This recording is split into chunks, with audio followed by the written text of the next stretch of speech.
Hi guys, how are you doing? Let's do a quick lesson on dual carriageways. Let's just collect some information about how to use a dual carriageway, what the speed limits are, maybe overtaking if it crops up. It is Sunday, so I don't know, we'll see what happens. Exit slip roads, on slip roads, and yeah, just general information about dual carriageways. Let's do it.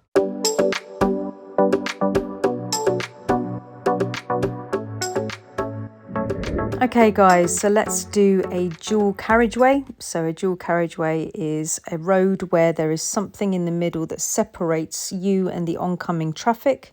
So in this case, we're going to have a crash barrier.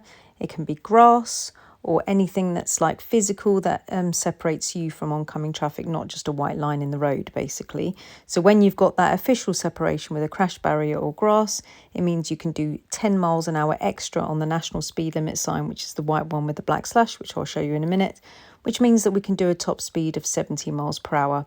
70 miles per hour in the UK is the fastest speed limit that we've got, and you can do that on dual carriageways and motorways. So as I do this huge roundabout here, I'm about to be going onto a dual carriageway. As I go onto the dual carriageway, I should mention that the top speed at the moment is still 40 from the previous road, but that will change in a minute when I see the national speed limit sign. Now, the first sign that I'm going to be seeing here is the no stopping sign. So you've got the red cross on the blue background. So I'm not allowed to stop on this road and make a phone call. It is a clear way. So if I stopped on this road, it would be extremely dangerous. So it's very important that I keep moving on this road unless I've broken down, of course. Coming up to the national speed limit sign here, so I've got the white sign with the black slash. So Elizabeth something or other made this sign to show that it's the lamppost, no more lamppost. The white bit is supposed to be the lamppost and the black line means no more lampposts. Here's a sign to show me that I'm on the A40 and that's the miles to the next town. So 6 miles to Cheltenham, which is where I'm going. This is a dual carriageway characterised by the crash barrier in the middle with the grass there. That means that I can do 70 miles per hour with the national speed limit sign. So if you've got that crash barrier between you and oncoming people or something that separates you officially, then you're allowed to do 10 miles an hour extra. Like I said before, if you had the national speed limit sign and you only had a white painted line to separate you and the oncoming people, that would be a maximum speed of 60 that you're allowed to do. But because I've got the crash barrier there and the grass, then I'm separated officially, so I can do 10 miles an hour extra. So off I am going down this road as 70. So there's a truck in front of me, which is blatantly going to be over 7.5 tonnes. If a vehicle is over 7.5 tonnes, then it's going to have a top speed of 10 miles an hour less than a motorbike or a car. So it's very likely that I need to overtake this. So at this point, I'm going to be checking my mirrors, looking for an opportunity to overtake. I'm going to be signalling to the right. And then before I go over, I must check my blind spot to make sure that I'm okay. As we come up, we've got a sign to warn me that there is an exit slip on the left to go to Tewkesbury, and that's in half a mile's time. Now, if I was in the left lane, I would also be able to show you that I've got the 321 markers to leave on the Tewkesbury exit. I'm not taking the Tewkesbury exit. That's why I'm overtaking here. I would not be overtaking at this late time if I was taking the exit to Tewkesbury, because the 321 markers, 300 yards, 200 yards and 100 yards would be now on, and it would be far too late for me to turn left. In fact, that would be pretty much forbidden for me to do that, of how dangerous it is. As I come back into left here, I'm like mirrors, signal, blind spot, I'm coming back in. I must be able to see the vehicle that I've overtaken in my interior mirror so I don't cut him up. So it's very important that I can see him in the flat glass mirror, the interior mirror, so he is far enough behind me when I go back into the left. Of course, I will be checking my left mirror and my blind spot on the left as well. Now I'm coming up to a slip road on the left now, because they normally come in pairs. If there's one that's going off, there's usually one that comes on. So I need to check my mirrors to see if I can change lanes if I need to. But I checked the slip road and it's completely empty. I do not need to change lanes at all. The section on the floor is covered in a solid border, which means I can't use it unless it's an emergency. Okay, so it's an emergency section on the left side. As I come down, I'm waiting for the solid line to become a dotted line again, and when that happens, I'm going to return back to a normal driving position, which is on the left. Magnets in the curb, so I go mirrors to the left, signal to the left, and check my blind spot, and then I return, if safely, back to the normal lane, which is on the left, because we gravitate towards the left side, not the parking area, of course, but we gravitate towards the left so people can overtake us in England on the right-hand side. I'm approaching a roundabout now, so I've got traffic lights coming up, so they might be red. So I'm checking my mirrors, and now I'm checking the sign to see where to go. I'm going to Cheltenham. I count the exits and the stumps, so I'm taking the third exit to Cheltenham. The sign to Cheltenham was very thick. That means that there's multiple lanes to get there. Check my other video if you don't know what I'm talking about. But if the line is thick, it means multiple lanes are going there. So that's quite useful to read the sign like that. Looking at the road markings, I've got Cheltenham written on the floor in 3 separate lanes. Being on the left is the non-overtaking lane, and then there's 2 overtaking lanes here.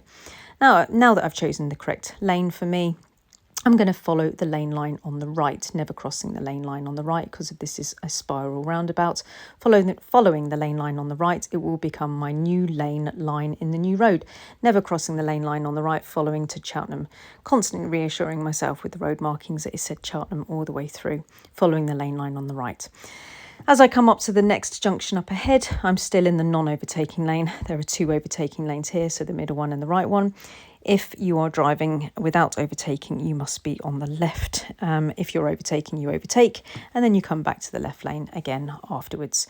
Look at the road markings up ahead. I want to go straight on at the next roundabout. Can you see that the lane that I'm in only goes left here? So I need to do lane changing. So I'm going to go mirrors to the right, signal to the right, blind spot, come over if it's safe to do so. Now that I'm in this lane, I need to have a 2-second gap behind the red car so I don't get too close to him, just in case he emergency stops for some reason. I don't go into the back of him. If it was raining, of course, I would elongate that by double, so it would be to 4-second rule. And if it was ice and snow, then I would times it by 10, up to the 20-second rule. Have a look at the sign on the left. I want to go to Cheltenham, so the 2 lanes on the right to go to Cheltenham. The middle lane now being the non-overtaking lane to go to Cheltenham, and where the van is, that's the overtaking lane. He comes back in again, which is a bit weird. He didn't need to do that, but that's fine. Looking at the road markings, A40 Cheltenham. So now that I'm in the correct lane, I'm lucky enough to be in a left or a middle lane here, so I'm going to be following the lane line on the right constantly. It's going to be my guide line. It's guiding me round the roundabout. If I was in the far right lane, I would be guided by the left lane line until I get given one on the right. So if I was the silver taxi on the far right, I would be following the lane line on the left. If I'm in the left or the middle lane, then I'd be following the lane line on the right. So as we go through, we can constantly look at the road markings to make sure that we're in the correct lane, and be reassured constantly by road markings saying Cheltenham A40. So we're following the lane line on the right. The traffic lights here are giving way. They're organising the traffic, so they pretty much give way for you. But of course, I need to do a safety check to the right to make sure that no one's run a red light. So as it goes green here, I'm now checking to the right, and I'm making sure that I have good following distance from me and the van in front. I'm following the lane line on the right. It is imperative that I don't cross the lane line on the right, because that's where the accident lives. I would just crash into that person on the right. I mustn't cross the lane line on the right, and the black car mustn't cross the lane line on the left. Having a look at the road markings here, it says Cheltenham on the floor, so I'm constantly reassured that I'm in the correct lane, following the lane line on the right.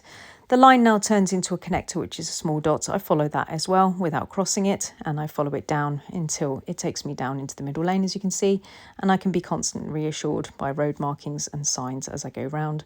Never crossing, the line on the right. Now checking my mirrors to the left to see if there's any people on my left who are now coming in to avoid the bus lane. So I can't go back to the left at the moment because there's a taxi going past me. So I'm checking my mirrors to the right to now merge in with the traffic on the right. It is Sunday, so later on in this video, I go back to the left because the bus lane today is not in operation. So I can go back to the left when it cleans up and the vehicles on the left go past me.